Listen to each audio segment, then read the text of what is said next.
Hello, this is Aaron, and in this video I will show you step by step how to make your own texture rollers.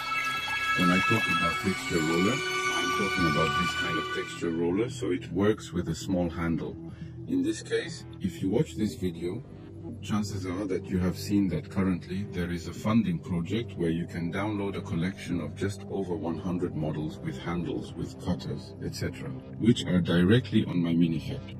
This will allow you to save time, have a huge collection of rolls with different textures for not very expensive. Funding this kind of project is also funding this kind of video. I believe that knowledge should be open to all. Allow you to make your own texture rolls, what you want with the textures you want, and even why not sell your own texture rolls.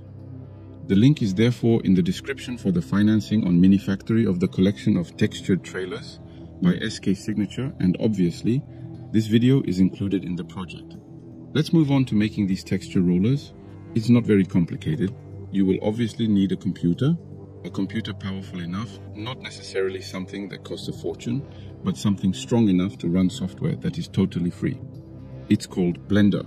Many of you must know it, especially if you do 3D printing, and so in this video we will use Blender. In this case I will use version 4. 2, which is the version I use at the time I make this video. But be aware that it is constantly evolving, and therefore if you are on a more recent version, you may need to refine a little your research. The second thing you will need is texture. There are 1,000 different ways to make textures. The first and most original way is to take your camera or your smartphone in photo mode and go make photos of textures that you like in life. Whether it's concrete, whether it's bricks, a brick wall that you saw outside, whether it's a rusty plate, a board of wood, it doesn't matter. The idea will be to take this photo and rework it very slightly on a smartphone. That's enough. To make it black and white, you can also make it gray. This will help to refine the texture, but be careful, it will increase the work of your computer when you apply it to the roller. The top is really a black and white photo to do, in any case, something simple at the beginning, so a texture, at least one in Blender, so we will now switch to Blender, which is so here by default. See, I just threw it. There's absolutely nothing to throw at it. We will click to make this small image disappear. And by default, there is a cube, a camera, and a point. We will simply select them. So for this select all, we can also do a 1, and we will delete them by pressing the delete key. Step 1, create the cylinder. With the shortcut Shift A, you will make appear this submenu. You're going to go into Wick, which is therefore an object, and you're going to select cylinder. Your cylinder appears here. And at the bottom left, you will be able to modify its properties. The first thing we will do is we will remove the caps. The caps are therefore the upper parts, which close the cylinder. We will simply remove them since they are not needed to produce a textured roller. What interests us is the outer surface, what we are going to apply an image to. The second thing is that we will also be able to modify it a little in height there, our cylinder. It's not very big, so we're going to click on the depth, so the height, and we're going to pass it. For example, at 10, you have your cylinder, which is there. You can switch to move mode to move your cylinder so that it is not in the middle of the grid. It's just visually, it'll be more enjoyable. We were in object mode to create an object. Now the work will consist of increasing the definition of this cylinder a little bit. By clicking in the void, we will deselect it. By pressing the A key, we will select the entire scene. We will therefore select our object by pressing A, and we will go into edit mode to go into edit mode very quickly. You can also press the tab key on your key. It is observed that the cylinder is nevertheless very simple in terms of mesh. By doing Shift Z, we can only see the mesh, and we realize that it is a very simple object. So we will have to increase its definition a little bit at first. First thing to do in edit mode is to right click and do subdivide, having the impression of selecting our object.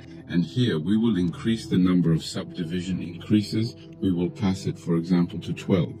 We now realize that the mesh is much larger on our cylinder, and when we place ourselves on the upper part, it looks more like a circle than at first. For the moment, we do not need to increase the subdivision more than that. And be careful, if you go too high, you will make your computer roll.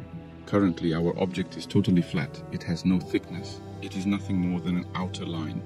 We will now have to give it a thickness. For that, it is extremely simple. We stay in edit mode. We will select the entire object, and it is the first modifier that we will come to add another object. We will therefore go click on the small wheel on the right, modify, and we will modify, therefore add a modification. Once we are there, we will go to generate and we will click on solidify. So in fact, we will solidify our object to give it a physical existence. We realize at that moment that already by default, you see I'm in thickness. So in thickness, I am at 0.1. Our object, it's thickened. We will increase it a little bit and we will pass it. For example, you see, every time I click to increase, we're just going to increase the thickness of the object. I'm going to change it to 0.3 thickness. And so there we have a cylinder which does indeed have an overall thickness. As for now, to simplify the task a little bit, we will also go into data right here to create a vertex group. A vertex group is a selection of certain facets of the object that we're going to group together just for the convenience of being able to select and deselect them whenever we want or assign something to them.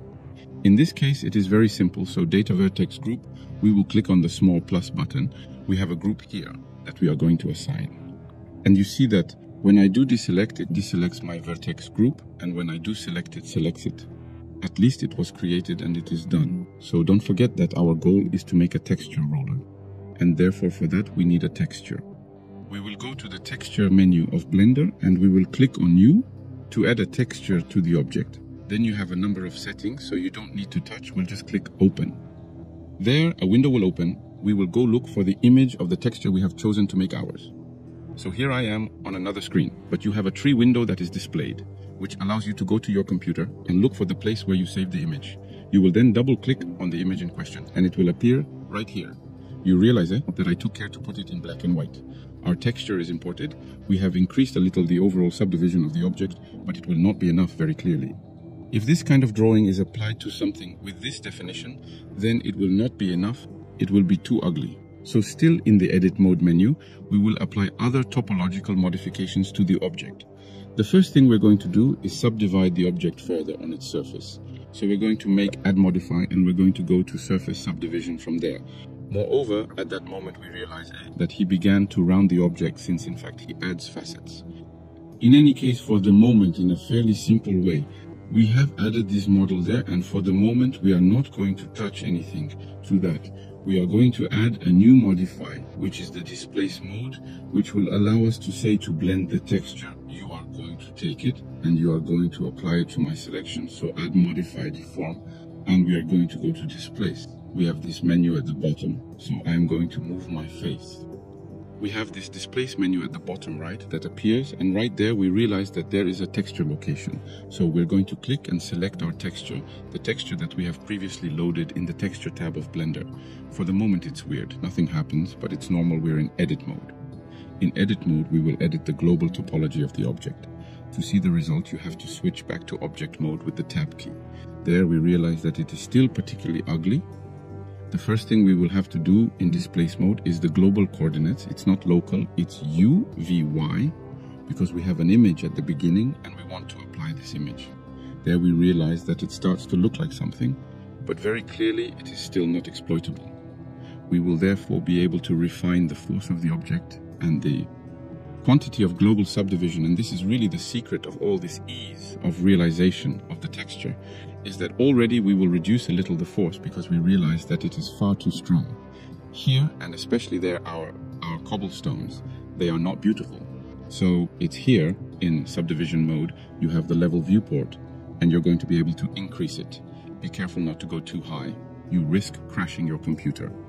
Normally 343, between 3 and 6 is enough, and your computer should hold up. And we realize that by increasing step by step, we will see our texture appear on the cylinder. You see, I'm at 4, and that's not bad. If we want an even better definition, we will go to 5, and there we realize that the computer, you will see, it will start to do a little bit. There is a definition that is pretty cool. We have a force at 0.3, which means that it will dig the cobblestones quite significantly. We could lower it a little bit to 0.2, for example. There we could almost say my texture roller is ready, but in this case it won't work because we must not forget that there we are doing 111 negative or a positive. It depends how we see things. And that when I go to apply my texture roller on modeling clay, for example, well, in fact the cobblestones will be dug. And the cylinder in the center, it's going to be in relief. It's exactly the opposite I want. And for that, it's extremely simple. It's in the strange, the strength of the object. We're at 0.2, so we're at positive. We're on positive numbers, we're above 0, so we can put it in negative. We're just going to add a minus in front of it, so we're going to click on that 0. 2, we're going to pass it to minus 0. 2, and we hit enter. Be careful, it's a dot on the numeric pad and not a comma. So I pass this in negative, and we realize that my texture roller, it is almost finished, since we will have the cobblestones in relief and the hollows that will be dug between each stone. And our texture roller is almost finished because in fact we have the majority of the things that interest us, namely the texture that we managed to apply to a cylinder in a positive or negative way. This is really something very simple to do for the rest of the things to do to make your own texture roller.